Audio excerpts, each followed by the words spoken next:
I want to get your reaction on something. Can you pull up the Shamat clip? Can you pull up the Shamat? So Shamat, billionaire, former owner of the Golden State Warriors. They run a very good podcast, himself, David Sachs, and his peers. And Shamat, when he says things, he's not coming from a sensational, emotional. He just kind of says it the way it is. He's not a Trump guy. He didn't vote for Trump. He voted for Biden. He voted for Hillary. And then he just recently said this, I think last week. Go for it. When Trump was elected, I was told that it was the end of the world, and that's what I thought. And I'd already underwritten him as an F, okay? And then 4 years into the presidency, he was probably like a C in my mind. And then as I get a little bit of distance away, I realized, no, hold on a second. This guy was like a B+. Like, he was pretty good. I voted for Hillary Clinton. I voted for Joe Biden. But this is the honest assessment. The guy did, for the things that he was supposed to do, a good job.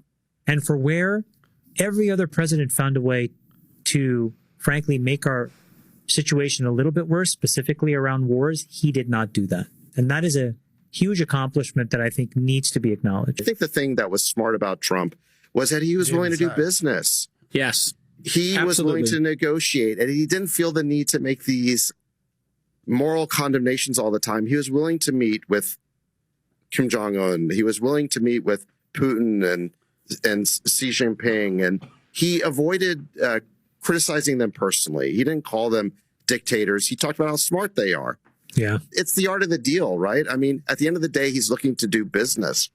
Now, this is not a pro-Trump podcast, this right here with Shamat and those guys. They're just kind of having a conversation. David Sachs even did a Twitter Spaces. The first one they did for DeSantis. Him and Musk were wanting DeSantis to be the guy. They're not somebody that's want to get behind Trump. And it seems to be there's more and more players like Shamat who are coming out saying, look, man, I couldn't stand the guy. I didn't agree with the guy. But if I have to choose between him and Biden, dude, what is going on today in the world, like with Iran, with Israel, with Hamas, with Ukraine, with Russia, with economy, all this stuff? What the hell is going on? Yeah, okay, I don't like him, but I would much rather have him than who we have today. What is your reaction to what Shamat said? My reaction to that is, look, you can look at the policies that he implemented and grade him on that, but I think that's entirely separate from my genuine concerns about Donald Trump, and they're not policy related at this point. I do have some disagreements policy-wise, but putting that aside, look, I think it's really important to protect our liberal democracy. And you know what I mean by that, right? When I say liberal democracy, I'm not referring to liberal Democrats. I totally get it. Yeah. I totally get it. Yeah.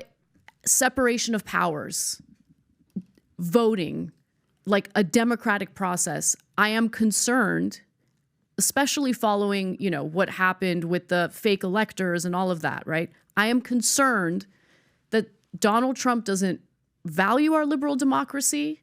And he has said as such. I mean, in a fairly recent rally, he talked about, solidifying and increasing power at the executive branch, which is, by the way, very similar to what led to mass protests against Bibi Netanyahu in Israel. Mm-hmm. He wanted to essentially disempower the judiciary in that country. And the Israelis stood up to that because they realized that it is a gross violation of their liberal democracy. And so that is my biggest concern with Trump. At this point, honestly, if I objectively step back and I look at what people had the biggest issues in regard to Trump's policies were, right? Like the biggest issues were his treatment of migrants. But then you look at the Biden administration and he continued a lot of those policies until a federal judge said, no, the COVID era is over. You can't use that as an excuse in basically preventing asylum seekers from coming into the country. So asylum seekers started coming back into the country as a result of that. But Biden wanted to just continue Trump-era policies on immigration, and the same Democrats who made Trump out to be the devil as a result of those policies, totally quiet about Biden, totally quiet, okay? There's just like so many examples of that double standard. Mm-hmm. That like now, if I look at Trump and I compare him to a typical corporate Democrat, there are differences too. I don't want to make it seem like they're totally the same, but there are similarities, and a lot of those similarities have to do with the issues that Democratic voters claim to have a problem with Trump on. So I don't fear Trump policy-wise the way I did before, But I do fear what would happen to our liberal democracy under a second Trump term. Can you unpack that, please? I'm worried that he won't leave. I'm worried that he will disempower other branches of government in order to increase the power of the executive branch. So to have a third term, fourth term, like that's kind of what you're thinking? I'm worried that he won't leave after his term is over. I am concerned about that. You're worried he won't? Yeah. How do you implement something like that? Because I'm right there with you. The whole concept of this mixed media diet.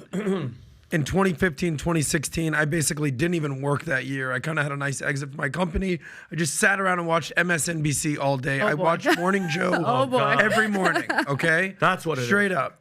But, we were fed this bowl of lies. And like most Americans who are watching traditional mainstream media, I fell for it. You got me. And just like the Mueller report, if we've seen the Durham report come out recently, it's kind of like, they got us. But most people, I think, double down on what they believe. There's confirmation bias. Totally. They're not willing to say, like you said, hold themselves accountable and be like, yep, I got it wrong. Yeah. Yep, I got it wrong. Especially journalists. Most journalists these days, you talked about where journalism was and like sort of like the journalism of the past. Most journalists these days are essentially activists. Right. Whether you're on Fox News, you're Hannity, you're aligned with Trump, whether you're on CNN and you're Don Lemon, whatever, you're literally crying when Trump is out of office.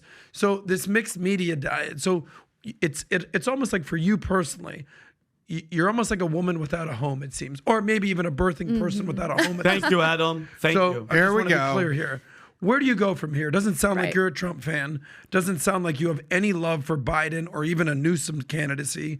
Where do you go from here? Where do you absorb your media diet? Like, unpack all that for me. And to be clear, Trump, like, how do you come up to the assumption that he's just never going to leave office? How does that happen? It's not an assumption. It's just based on his past behavior. It's totally based on his past behavior and his like unwillingness to accept the election results. And by the way, I mean, I'm not a fan of Joe Biden. I live in California, so obviously it's a deeply blue state. The state was going to go for Biden anyway. So I didn't vote for Biden. I wrote in someone else. I voted Bernie Sanders because I wasn't a fan of Biden. I continue to have issues with him, although there are some areas where he has done better than I expected. Let's just put it that way. Biden has? Yeah, I mean, there are definitely like policy areas where you guys might not agree and you guys might not like what he's done. But, he has, I'll give you a perfect example. Because of the Trump era tax cuts for corporations and the wealthy, there were certain companies like Amazon, for instance, that got away with paying nothing in federal taxes and in fact would get like a tax refund from the federal government, which is absurd. Obviously, Amazon is an incredibly profitable, successful company. What Biden has done is he has implemented a minimum 15% corporate tax, which I think is fair. If I'm paying a significant portion of my earnings to the federal government and I'm nowhere near as wealthy as some of these corporations or profitable as some of these corporations, they should pay something. And so 15%, it's not the it's not the actual corporate tax rate, which should be 21%. Trump said that he was going to close all those corporate tax loopholes while cutting the corporate tax rate. He cut the corporate tax rate, but did not get rid of those corporate loopholes. And so that allowed for some of the most profitable corporations in the company to get away with paying virtually nothing in federal taxes. So Biden corrected that wrong, in my opinion. And so I support that. He's done other things, not nearly enough to help working Americans, but he's done more than I've seen from other Democratic administrations, including the Obama administration, which did not do nearly enough to help Americans following the 2008 economic crash. So if you like this clip and you want to watch another one, click right here. And if you want to watch the entire podcast, click right here.